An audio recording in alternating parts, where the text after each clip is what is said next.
Kita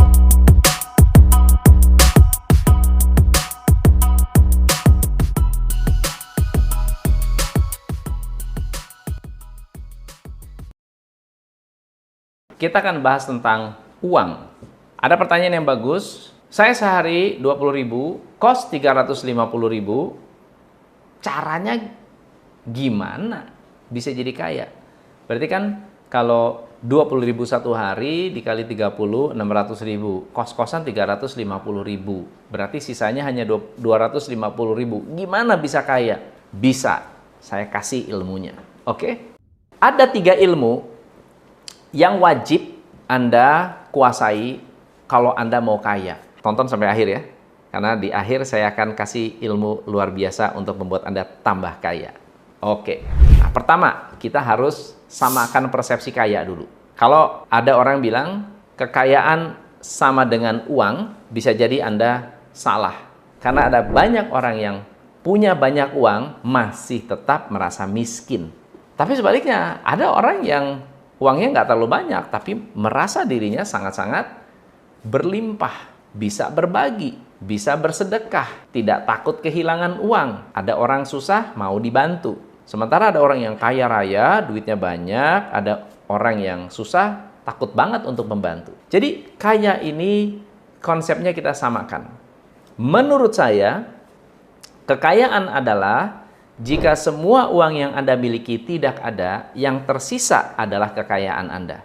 Karena uang yang hilang bisa dicari, tetapi yang tidak bisa dibayar oleh uang, yang hilang tidak bisa digantikan. Misalnya contohnya, waktu. Anda punya waktu tidak bisa digantikan oleh apapun juga. Hilang uang, uang bisa dicari. Hilang 100.000, 100.000 bisa dicari. Hilang 10 juta, 10 juta bisa dicari. Hilang 1 hari, 1 harimu hilang selama-lamanya. Contoh, waktu. Yang kedua adalah orang tua. Orang tua kalau udah nggak ada, mau diganti apa? Nggak bisa. Begitu juga dengan hal lainnya yang Anda sudah miliki, yang tidak bisa dibeli oleh uang. Seperti kesehatan, persahabatan, kepercayaan, reputasi. Kalau Anda pikir bahwa kaya itu hanya uang, Anda salah. Begitu Anda nggak punya reputasi, reputasi jelek, orang nggak percaya, udahlah. Uang berapapun nggak ada gunanya, nggak ada pengaruhnya. Oke? So, jadi persepsi kaya sudah kita samakan. Sekarang yang kedua adalah triknya. Gimana caranya supaya Anda bisa kaya walaupun penghasilannya sedikit? Nomor 1 adalah bergaul dengan orang kaya. Ingat ya, kayanya bukan kaya uang saja, tetapi orangnya memiliki banyak hal selain uang. Saya bisa seperti ini karena saya memilih banget teman yang saya dekati. Belum tentu orang kaya. Maksud saya kaya tuh materi. Tapi saya pasti dekat dengan orang yang pinter. Saya pasti dekat-dekat dengan orang-orang yang lucu. Saya dekat dengan orang-orang yang spiritual. Mengajarkan saya tentang filosofi kehidupan yang bisa membuat saya tambah bijaksana. Wah, kaya banget hidup saya. Dan itu yang membuat saya bisa seperti sekarang. Saya pernah cerita tentang sedekah. Saya ada di terminal dan waktu itu sudah malam banget, mau pergi ke airport, ke bandara, tapi nggak ada mobil, dan saya harus masuk subuh waktu itu.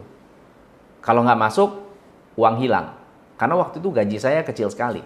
Nah, saya punya mentor yang merupakan salah satu ya pejabat lah di sebuah fitness center, bukan hanya fitness center, ada gedung ya. Saya telepon, Mas, saya butuh kendaraan nih, ada nggak temen kek atau siapa yang mau pergi ke Jakarta, saya bisa nebeng. Ini mobil kendaraan mau ke Kampung Rambutan, mau ke Senen, ke Cililitan itu udah nggak ada sama sekali. Lalu dia bilang, udah sedekah aja. Saya bilang, sedekah nggak ada hubungannya dengan ini. Buat apa gue sedekah? Dia bilang, udah sedekah aja. Saya waktu itu saya nggak mengerti apa hubungannya dengan sedekah. Dia selalu mengajarkan kepada saya begini, setiap kali memberi, ngomong sama diri sendiri, saya belajar untuk memberikan sebagian dari apa yang sudah saya miliki. Itu adalah omongan saya, omongan yang membuat saya kalau berbagi nih, atau ada misalnya saya kena musibah, saya ngomong itu tuh. Saya belajar memberikan sebagian dari yang saya miliki. Coba kalau saya nggak gaul dengan HRD. Itu HRD tuh. Dulu beliau adalah ajudannya Bung Karno. Jadi usianya jauh banget, terpaut jauh. Menurut saya itu membuat saya luar biasa. Dan tidak mempermasalahkan hal-hal kecil. Jadi itu yang pertama ya teman-teman. Yang kedua, bergaul dengan orang-orang yang biasa mencari proyek. Dulu, waktu saya masih sekolah, saya senang banget modifikasi motor. Dan saya nggak punya penghasilan. Udah pasti lah ya, saya nggak punya penghasilan. Jadi saya mau modifikasi motor itu nggak ada modal. Dapat modal dari mana? Dari pergaulan dengan orang-orang yang senang ngobyek. Nah, kalau di zaman saya tuh ada orang yang senang ngobyek. Bener nggak sih? Masih nggak? Masih pakai bahasa itu nggak sih? Mungkin sekarang udah nggak ada ya. Jadi orang-orang ini apa? Kalau ada, misalnya contoh, saya ke rumah teman, terus saya lihat ada banyak kerangka motor bekas. Saya tanya, ini barang lu nggak apa-apain? Nggak diapa-apain. Dipakai nggak? Nggak. Buat gue ya, aduh, berterima kasih gue kasih duit lu kalau lu mau bawa nih rangka motor yang udah rongsok. Apa yang saya dapat? Saya dapat besi bekas. Besi bekas bisa dipakai buat apa? Buat macem-macem. Bisa dipotong, bisa dipakai buat tambal sulam motor saya GL Pro, dipotong untuk bisa jadi Harley Davidson. Itu hanya salah satu hal, ya. Contoh lain. Ini kenapa? Karena saya kenal dengan tukang loak. Tukang loak itu, Anda barang yang nggak kepake dibawa ke pasar loak, Anda bisa jual. Bahkan majalah dan koran-koran banyak tuh teman-teman saya. Tapi karena waktu itu ya saya namanya nggak ada modal ya. Ini ada barang-barang nih koran-koran bekas, kenapa nggak dipakai?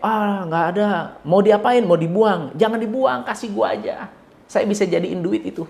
So, jadi gaul dengan teman-teman Anda yang senang ngobyek. Jangan gaul dengan orang-orang yang senang menghabiskan uang. Cari orang-orang yang senang mencari uang atau menciptakan something from nothing. Yang ketiga, gaul dengan orang yang senang belajar. Saya bersyukur saya berteman dengan orang-orang yang senang baca buku. Pengetahuan itu banyak. Cerita tentang komik bisa. Cerita tentang apa bisa. Jadi lu kok hebat sih? Kok lu tahu sih? Tahu dari mana? Ini gue baca buku ini. Gue pinjem dong. Baca. Ya, ada waktu luang? Baca. 3 teman ini akan membantu Anda untuk menjadi orang kaya. Karena apa? Apa yang tersimpan di diri Anda tidak bisa diambil, itu yang pertama. Yang kedua, tidak bisa ditukarkan dengan uang. Tapi Anda bisa pakai untuk menciptakan kekayaan. Bisa dipakai untuk menciptakan uang. Anda perlu belajar untuk mendapatkan uang. Mendapatkan uang ini ada 3 cara, teman-teman. Cara yang pertama adalah jual diri. Jual diri berarti Anda menjual keahlian yang Anda miliki. Yang kedua adalah menjual barang.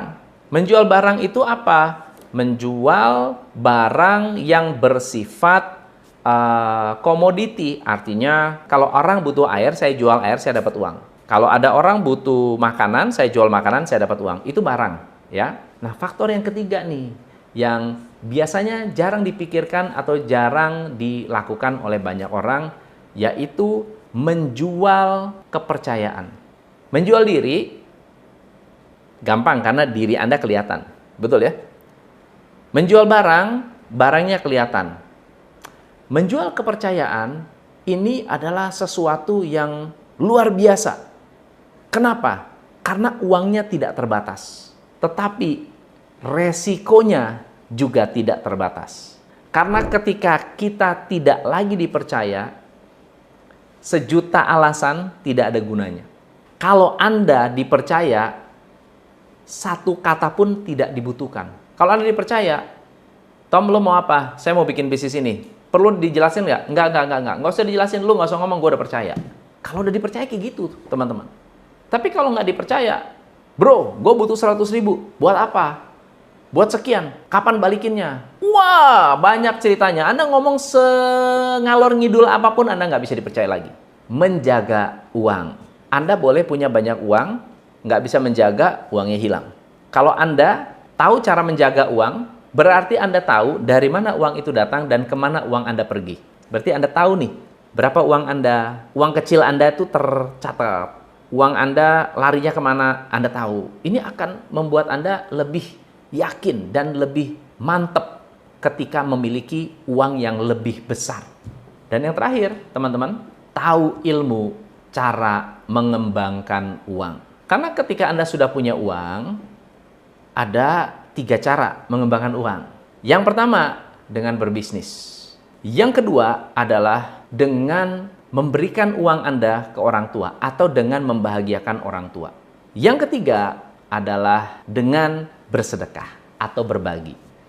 Kok sedekah hitung-hitungan? Yo, kan ada orang yang bilang gitu. Wah, lu sedekah ikhlas-ikhlas aja. Ya, setuju saya. Saya, bukan kita, ya. Anda mungkin punya prinsip yang berbeda. Tapi buat saya, sedekah memberikan saya banyak manfaat. Ya. Khususnya di dalam bisnis. Di dalam bisnis ya, teman-teman, kita butuh apa? Kita butuh ketenangan. Oke? Kedamaian dalam bekerja. Itu penting banget. Coba kalau Anda bisnis ya, dikejar utang, dikejar pajak, nggak damai hidup. Saya bersedekah, begitu bersedekah langsung damai hati. Nikmat. Itu enak. Ya. Yang kedua, kita butuh yang namanya keajaiban.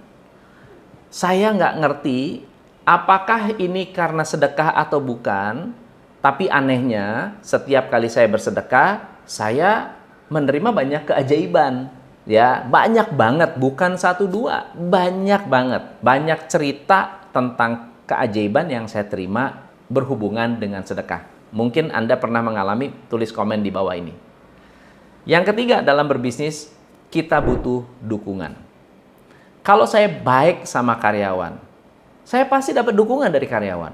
Kalau saya nggak hitung-hitungan sama karyawan, ya kalau ke kantor, saya ingat karyawan saya lapar apa enggak. Di kantor ada cemilan nggak ya? Saya mikir, kira-kira anak kantor mau nggak ya makan gitu ya? Suka nggak ya? Kalau suka ya saya makan. Kadang-kadang saya masak. Kadang-kadang saya suka masak. Ya, masak buat anak kantor gitu.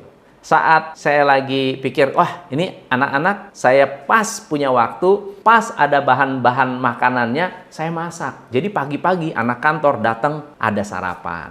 Teman-teman, itu juga buat saya adalah salah satu cara untuk berbagi. Saya nggak hitung-hitungan loh. Saya nggak menagih karyawan saya, gue udah kasih sarapan ya, lo kerja yang bener. Nggak pernah. Tapi saya melakukan itu dengan sukarela, dengan ikhlas. Dan bagi saya, itu adalah sebuah kebahagiaan. Bukan hanya dengan karyawan, tapi juga dengan customer. Ya, customer kalau lagi inget apa, oh ada customer suka bebek. Jadi ada, kalau saya makan bebek, wih enak nih. Ada, saya ingat karyawan, customer saya suka bebek. Saya beliin tuh, kirimin bebek. Suka ayam betutu, ada customer saya yang suka ayam betutu. Ya udah saya kirim ayam betutu. Nah teman-teman, itu adalah sesuatu bentuk berbagi. Dan ternyata dengan kita berbagi, kita dapat dukungan.